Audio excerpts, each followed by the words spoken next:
মুখ্যমন্ত্রী সহ সবাই বলছিল এসআইআর করতেই হবে, বলেছিল তো না? আমি বলেছিল এসআইআর তো স্টার্ট করছে, এসআইআর কি বন্ধ হচ্ছে? বিজেপিও বলছে, তৃণমূলও বলছে যে এসআইআর করার জন্য মানুষ নাকি মারা যাচ্ছে। আমার মনে হয় এর থেকে মিথ্যা আর হতেই পারে না। বিজেপিও বটে, তৃণমূলও বটে, দুজনেরা এখন কে কার মৃত্যু হচ্ছে, কে গলায় দড়ি দিয়ে মরছে টাকার বিনার দায়ে, সেই বাড়িতে চলে গেছি, নমস্কার করছি, প্রণাম।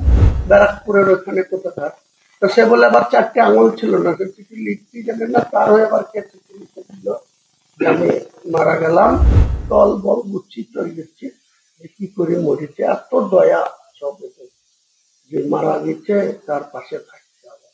এইসব কিসের জন্য মানুষ বুঝে?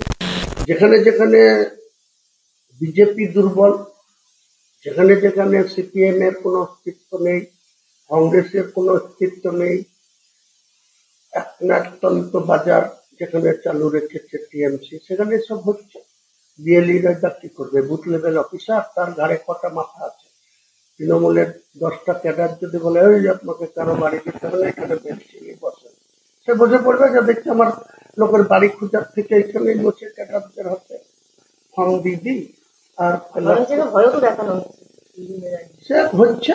কিন্তু এবারে ভয় দেখিয়ে বা এই সমস্ত জোর জুলুম করে খুব একটা সুবিধাজনক অবস্থায় কেউ থাকবে না।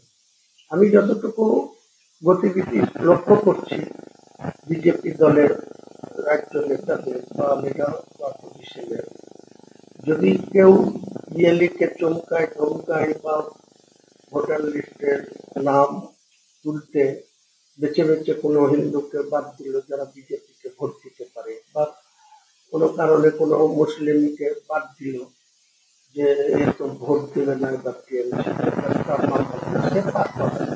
ভোটার লিস্টের নাম তুলতেই, ভোটার লিস্টের নাম উঠবে, কাজেই এসব বাজার গরম করার জন্য হবে।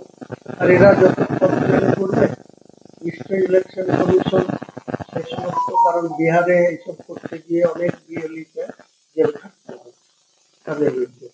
আমাদের সরকারের মাননীয় মুখ্যমন্ত্রী সহ সবাই বলছিল এসআইআর করতেই হবে, বলেছিল তো না? আমি বলেছিল এসআইআর তো স্টার্ট করছে, এসআইআর কি বন্ধ হচ্ছে?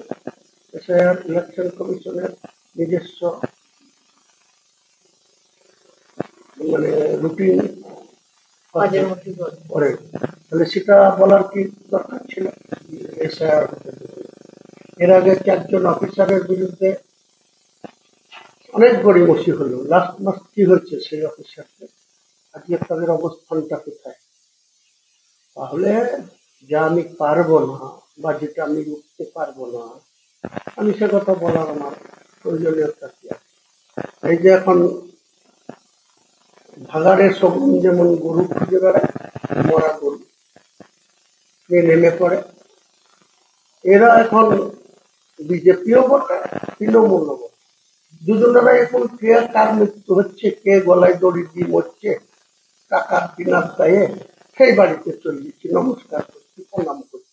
আর একটা জ্যান্ত লোক সমস্যায় পড়েছে, তার ফোন ধরার সময় নেই, কে গলায় দড়ি দিয়ে আপনাদের বহরমপুরে মরেছে, কোন সাহা, তার বাড়িতে বিজেপির নেতারাও চলতেছে, এর নেতারাও চলতেছে, চেয়ারম্যানও চলতেছে। দুপুরবেলায় চেয়ারম্যানকে আপনি ফোন করেন তো ফোনই ধরবে না, বিকেল সন্ধ্যা 4টার সময় ফোন ধরবে, আর 10টার সময় গলায় দড়ি দেওয়ার খবর পেয়ে দল বল গুছিয়ে চলে যাচ্ছে, কি করে মরেছে। এত দয়া সব যে মারা গেছে তার পাশে থাকতে হবে। এইসব কিসের জন্য মানুষ বুঝে? আমার মনে হয় যে বিজেপিও বলছে, তৃণমূলও বলছে যে এসআইআর করার জন্য মানুষ নাকি মারা যাচ্ছে। আমার মনে হয় এর থেকে মিথ্যা আর হতেই পারে না। কারণ মানুষ 2-1 জন যদি আপনার হার্ড উইক থাকে, আপনি কোনো টেনশনে পড়েন, ফ্যামিলির কোনো সমস্যায় পড়েন, তার স্ট্রোক হয়, হার্ট অ্যাটাক হয়। আবার কেউ কেউ জর্জরিত ঋণে, না হলে বাড়িতে স্বামী স্ত্রীর মধ্যে কোনো ঝামেলা, এই সুসাইডটা এটা কি আজ নতুন হচ্ছে? নতুন হচ্ছে। সুসাইড আপনি খোঁজ নেন মার্কেটে, কত লোক অ্যাক্সিডেন্টে কত লোক মারা যায়, সুসাইডে কত লোক মারা যায়।